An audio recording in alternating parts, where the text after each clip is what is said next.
Welcome back to another quick guide. Today I'll teach you how to upload on Pinterest.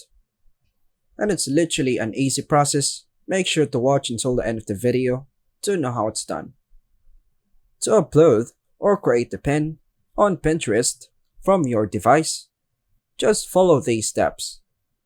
Open the Pinterest app on your device and make sure to log in if you haven't already.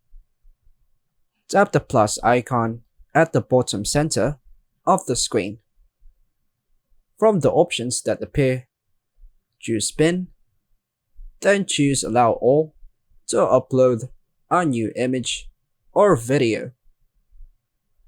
Now choose your preferred picture, tap on it, then go ahead and tap on Next in the top right.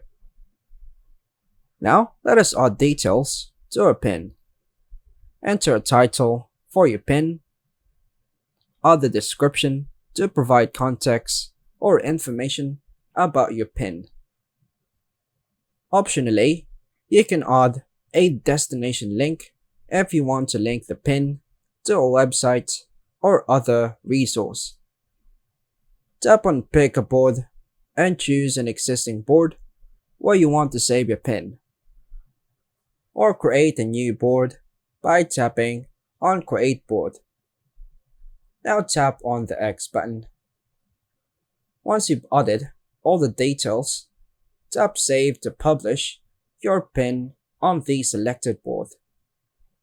Your pin is now uploaded and available for others to view on Pinterest.